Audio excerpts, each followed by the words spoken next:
Okay, recording.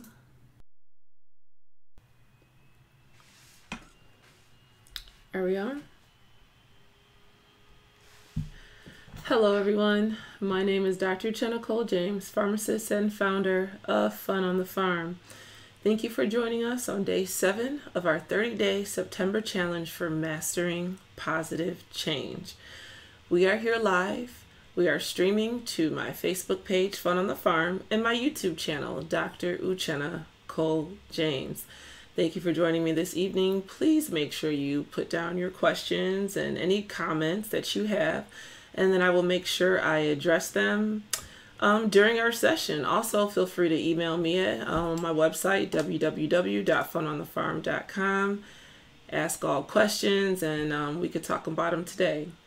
Also, if you have not downloaded the study guide, put your name and email into the link below, download the study guide so you can follow along with the different topics that we'll be talking about.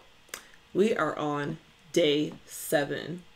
Thank you for joining me. This is the week that we are mastering positive change in our health. Let's see who has joined us this evening. Okay. Hey, Stephanie. How you doing? Hey, Kishan.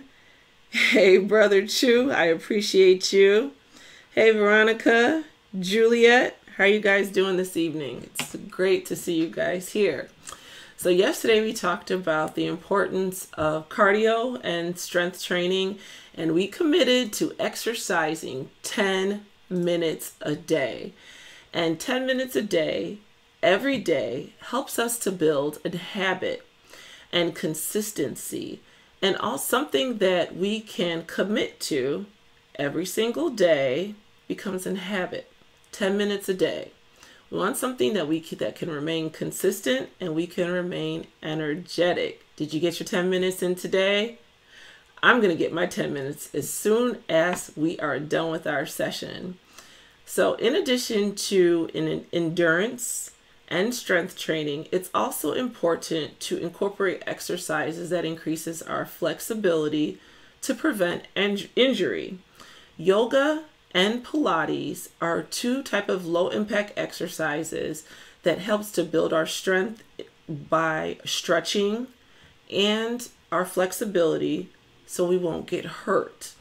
And if you have not been exercising, these exercises are good to start to strengthen your bones before you start heavier impact exercises like cardio and weightlifting. So yoga is really good for stretching and it's really good for strengthening. So the way that it works is it incorporates exercises that we call poses. And these exercises incorporated with deep breathing techniques allows us to almost do a deep body scan of areas that we have discrepancies, like areas that may not be as strong. So let's say we're doing certain yoga poses, we'll be able to know which leg is weaker than the other so we can focus on that area of weakness so we can become more stabilized over the long run. So yoga is a really good exercise. 3 benefits of yoga is it helps to improve your strength, it helps to improve your flexibility, and also studies show that it helps to slow down age-related memory loss. So people who may have, after doing a brain scan, it seems like they may have an increased risk of Alzheimer's. Yoga is one of the methods of that are prescribed that they can use to help manage their potential Alzheimer's or early dementia. So yoga is really good for that. In addition, another low impact exercise is Pilates. I just recently started doing Pilates and I love it. Pilates basically focuses on your core. Core exercises are really good for your balance and your posture. So these exercises help to strengthen your whole core. Your core is basically your torso area. And it helps to engage those muscles, those abdominal muscles that we've all been talking about. So it's a really good exercise for overall balance, posture, and core strength. Pilates, a lot of benefits for Pilates. Actually, if you have a weakened back or any type of lower back injury, Pilates has shown to really strengthen that area. And of course, before you start any exercise regimen, make sure you talk to your physician first. We don't want to exacerbate or make worse any kind of injury that you currently have. So double check with your prescriber. Make sure at your appointment you say, hey, I heard about that Pilates from that pharmacist at Fun on the Farm. And get their okay, the green light, before you start any new exercise regimen. Let's see who else is on our live session today. Hey, Kiki. Hey, Amani. Hey, you guys. Thank you for joining me this evening. I am so happy that you guys are here this evening. We're streaming live to Facebook, Fun on the Farm, and also YouTube channel, Dr. Uchenna Kole-James. Please subscribe to my YouTube channel. Tell your friends, tell your family. That's the only way that you'll get immediate updates whenever we release a video or have a new live session or any future webinars that we're going to be doing. So make sure you subscribe, share, tell your friends.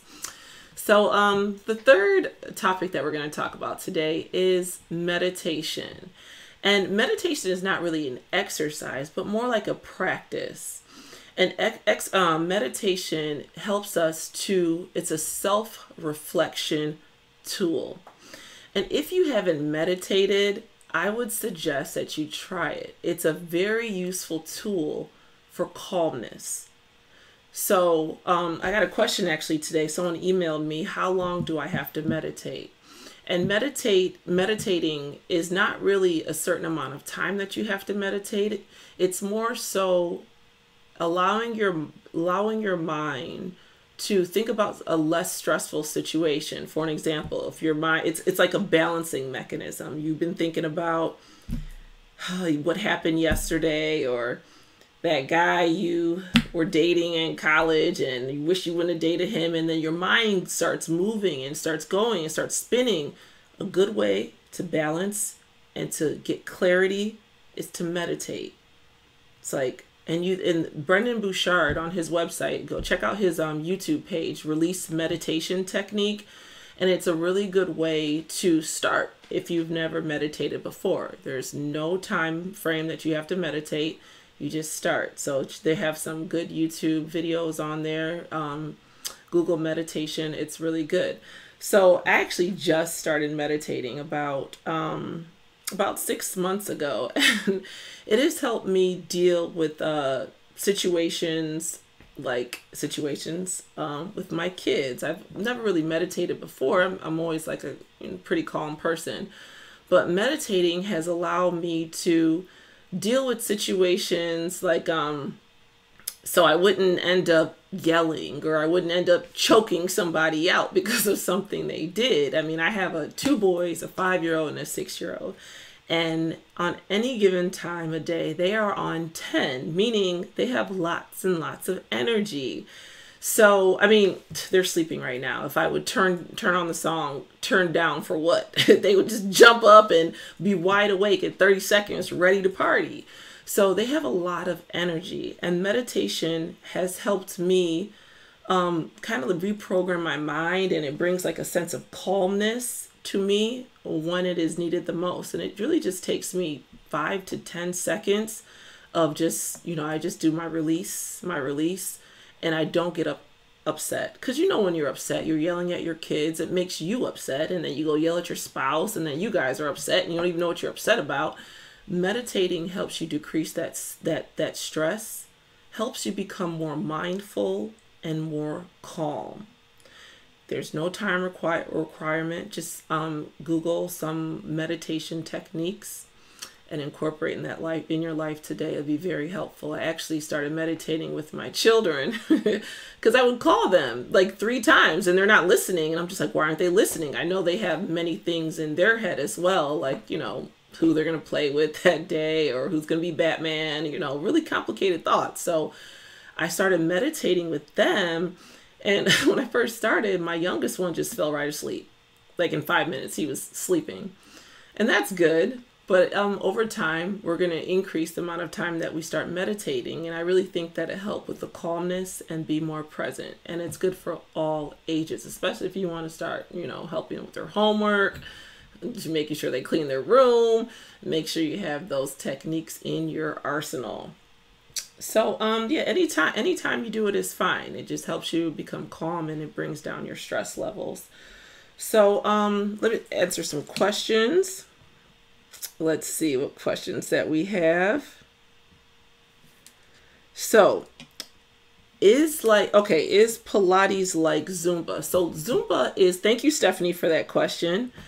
Pilates is a low impact exercise and it's not really cardio. It's more so increasing your stretching, increasing your strength through flexible, low impact technique. So it focuses on the core and not aerobic exercises. So cardio is considered an aerobic exercise, meaning your heart is pumping, you're breathing heavier, you're getting more oxygen in. Pilates is considered anaerobic, so you're not doing that high impact, burning of, you're burning calories with Pilates, but you're not high impact. It's low impact, and it really helps to sculpt the muscles as well. If you have done Pilates over time, you will notice your muscles not getting bigger, but more defined. You see that definition in your arms, you see the definition of your legs, and it just helps you stabilize your core, helps with your balance, helps you just become your overall presence in addition to decreasing stress. Great question.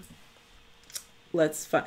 Okay, so Julia asks, where can I find a good Pilates routine? I actually purchased a Pilates DVD that I used to use more often. I'm going to start using it again.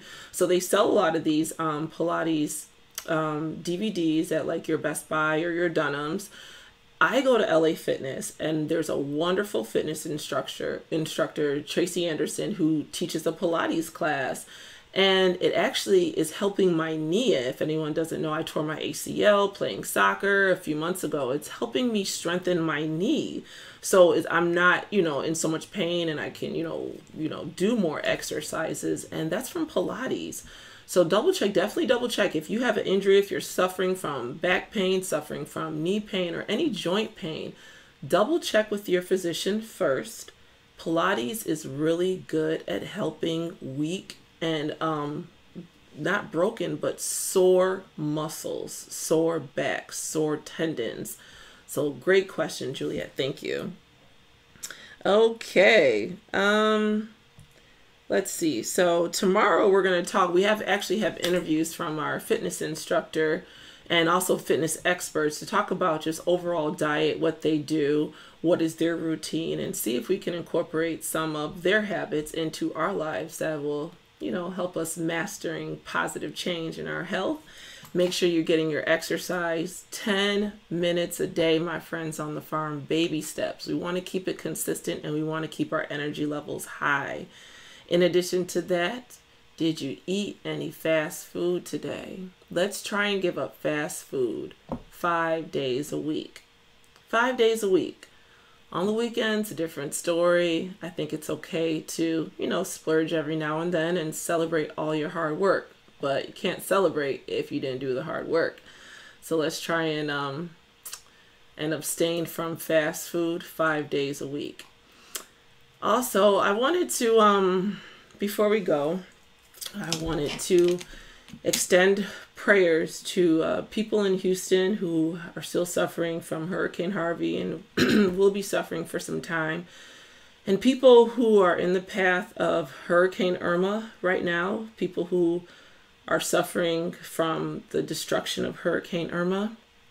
I used to live in Miami. I moved down there in 2001, and it doesn't take much for Miami, South Beach, Florida to be flooded. And what I see on the television and the posts that I read is it's actually very devastating. So I pray that the people that are suffering from hurricanes will find shelter and safety and remain hopeful and have loved ones around them and people who can welcome them into their homes here up north. And I pray that they find joy again.